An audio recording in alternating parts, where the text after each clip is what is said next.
Okay, welcome back everyone to our bonus content. This is where we just get to be a little bit personal and it's fun. Tam and I love doing these. Okay, so one of the things I was thinking about is when you have a kiddo, maybe you have two. You've got one that's a little more shy, a little more introverted, slow to warm, whatever we want to call it.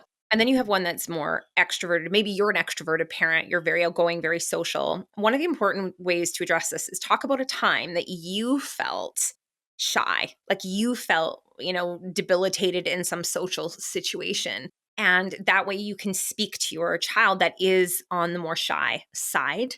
I always want to put this in quotation marks because we talked about what do we call this without a label, right? But I think most kids know that word. And I think of the time like when I had to move to another country by myself and I didn't know anyone, feeling a little, having to go make new friends when you're in not a different culture entirely. The US isn't that different from Canada, but just feeling like you had no base, like you had no one at home to go to. When you go home to an empty apartment, there isn't co-regulation that exists. So I think I remember that being hard. I mean, I could call home, which was many crying calls were made when I first moved there, wanting to come home for the first month. But that was very difficult to initiate a conversation in a restaurant or in the classroom when I was in grad school, because that fear of being rejected and just not having a village where you live. And I know you've done that a few times. You've moved Yeah. in. It's interesting, Tam, because in our main episode, you were talking so beautifully about that bungee cord, right? That goes in and out, that secure attachment you can come back to and regulate with. And here as an adult, you're speaking not necessarily about like mom or dad,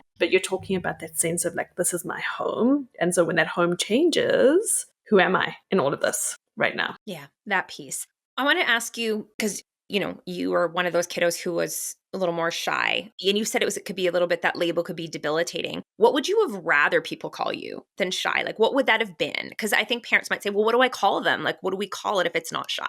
Yeah. Because even I'm having a hard time right now being like, what do we call that? I think, and it's funny because I look back and I was just kind of reflecting before this podcast. I can remember times of kind of clinging to my mom. And again, I think it's because I could hear the adults saying like, oh, she's shy, she's shy. Or especially when you're little, it's kind of endearing. It's sort of sweet when you're little. It's like, oh, she's so shy. If But you're female, it's enduring. yes, if you're That's an female, interesting thing because it's males wouldn't true. be. Yeah. Yes. But as you get older, it becomes debilitating. It's like, oh, I don't want to be that. I want to be something else. But now I'm like pigeonholed into like being the shy one. And I think that what I would have really rather preferred is kind of the words around like, she likes to take a little bit more time. Or this is, if I'm there to say like, she's really good at understanding when she's ready to step in. So not necessarily that we had to find a word for it, but just how it was spoken about, not just to me, or between the adults in the world, because we're listening. It's often the adults talking to one another that frame how a child comes to see themselves. Okay. So it's more a description of like what Yes, that looks like versus like a single word to describe totally. it. Beautiful. Yeah. She's just a kid who needs to take her time. Like Yeah, she's totally. really, and sometimes I always want to jump to the word sensitive because I don't see that as a bad word at all. Because I think highly sensitive kids are just really intuitive and empathic, like, but we're clinicians who understand that's a temperament. But sometimes when kids are called, oh, she's so sensitive, it's like, especially females, that's actually a negative connotation. So that's another one we have to be a little careful on, because if I Absolutely. use it, it's, I think, perceived differently than when another person uses it. It's a negative. Yeah, It totally. can be. It can be, yeah. But I agree with you. I see sensitivity as a gift. But I know it's also, we've got to be very careful with it. I also think, Tam, those children who are slower to warm, and like, I'd love how in our main episode you're talking about it being kind of this superpower. I think if adults know that this is a child's superpower, is finding again, like talking to them and going like, I've noticed that you're really good at helping other kids. How do we get you into more of a helper role? How do we do different things to really help those gifts to shine, instead of trying to talk you out of those gifts or push you out of those gifts, which is often what we do with shyness. We try and fix shyness. So instead, seeing the kids' gifts and going, okay, how do we really nurture these gifts and help the child to go, oh, this is a gift of mine. This is pretty amazing. I would think too, maybe a little bit collaborative problem solving can be good with kids here, is if we notice they're having a hard time in a social situation.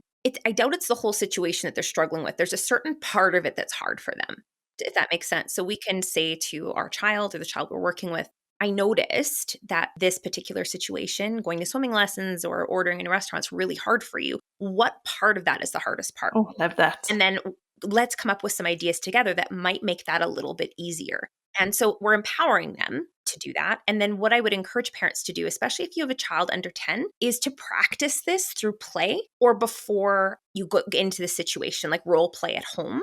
So if they're struggling and there's a specific part, it's just like, I don't know, my voice gets caught in my throat right before I have to order the food. It's like, I wonder if we can play restaurant today and we can practice that. Oh, I love that. So I mean, too, is sometimes kids just need a little bit of rehearsal with you to do that. Or, your little ones may not, you have a 3 or 4-year-old. They might just do it through play too. If you're playing restaurant or doing something, they might naturally start to do that. And that's a thing kind of to think about is sometimes kiddos who struggle with social anxiety, the reason they struggle with social anxiety is they haven't practiced these skills through play. They haven't had enough child-led play to find their voice in their play. And so then you put them in public and expect them to do this, and they haven't had the dress rehearsal through the play in order to enact it in real life. So that's just one consideration clinically with kiddos that I always think about is like, have they practiced this? And the parents like, do I have to? And like, well, they'll do it if they're playing with other kids. But if we're just putting them in organized activities and they're never doing child-led play, they're going to have a difficult time. So that's just another consideration for kids is do they have enough child-led play to be able to practice when